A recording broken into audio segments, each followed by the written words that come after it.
ہم تو سال ہا سال سے یہ کہہ رہے تھے کہ اس ملک کے اندر نادیدہ قوتیں، مختلف قسم کے سازشی عناصر اس کو رفضی سٹیٹ بنانے کے درپے ہوئے، جس کی وجہ سے مزاروں پر قبضہ کیا جا رہا ہے، مساجد پر، مدارس پر، وہ مری طریقے سے ہو یا غیر مری طریقے سے۔ لیکن بہت تھوڑے لوگ تھے جو ہماری اس آہ پر کان دھر رہے تھے۔ چلتے چلتے اب حضرت عبداللہ شاہ غازی رحمت اللہ علیہ جیسی درگاہ، حضرت قطب عالم بخاری رحمت اللہ علیہ جیسی درگاہ،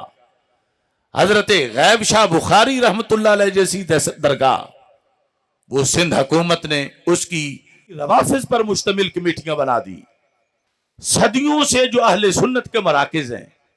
وہ روافظ کے قبضے میں یہ چند دن پہلے دیے گئے،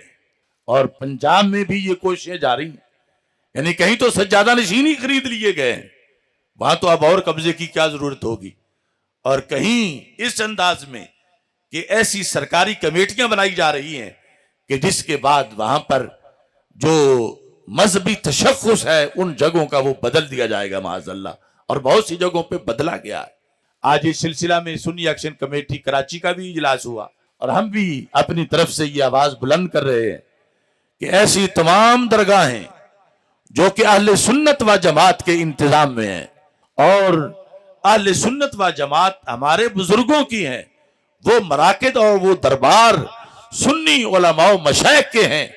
لیکن اب کہیں بد عقیدہ خوارج قبضہ جمائے بیٹھے ہیں، اور کہیں بد عقیدہ روافظ قبضہ جمائے بیٹھے ہیں، اور اہل سنت کو کھڈے لائن لگانے کی سازشیں کی جا رہی ہیں۔ کیا آپ اس بات کی حمایت کرتے ہیں کہ مراکز اہل سنت، ان کو مراکز اہل سنت ہی رہنے دیا جائے؟ لہذا سندھ حکومت نے جو وہ ناجائز قبضہ گروپ کمیٹیاں بنائی ہیں وہ واپس لے، اور ایسے ہی داتا دربار کے لحاظ سے بعض ایسے خفیہ کام کیے جا رہے ہیں کہ جن کی وجہ سے چند سالوں کے بعد یہی مسئلہ وہاں پر بھی معاذ اللہ کھڑا کر دیا جائے گا، اور کئی مراکز پہلے ہی روافظ اور خوارج کے قبضے میں دیے جا چکے ہیں۔ ہم واضح کرنا چاہتے ہیں کہ ان بزرگوں کے ہم مانوی اور روحانی وارث موجود ہیں، اور ہمارے ہوتے ہوئے ہم ان کا انتظام و انصرام اچھی طرح نبھانے والے ہیں، اور ہم کسی ایسے قبضہ گروپ کو برداشت نہیں کریں گے جو ہمارے ان مراکز پر ان کے مذہبی تشخص کو بدلے، اور اس جگہ کوئی کسی اور طریقے سے بد عقیدہ لوگوں کو یہاں پر داخل کیا جائے۔ یہ قرارداد آپ کو منظور ہے؟ جاگنے کی ضرورت ہے، اور جاگتے رہنے کی ضرورت ہے۔ ہم وہ جب کرتے ہیں اتنی بڑی واردات تو اسے کوئی بندہ فرقہ واریت نہیں کہتا، لیکن ہم جب ان کی واردات کا جواب دیتے ہیں تو ہمیں کہتے تم فرقہ وارانہ باتیں کر رہے۔ ہم بھی کرتے ہیں تو ہو جاتے ہیں بدنام، وہ قتل بھی کرتے ہیں تو پرچہ نہیں ہوتا۔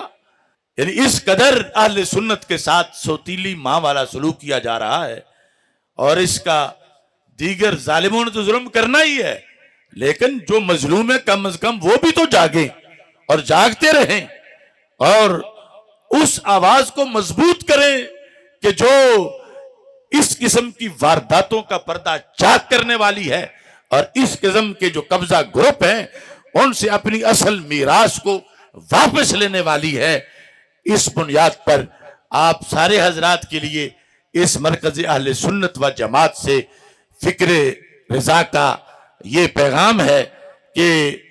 سونا جنگل رات اندھیری چھائی بدلی کالی ہے، سونے والوں جاگتے رہنا چوروں کی رکھوالی ہے۔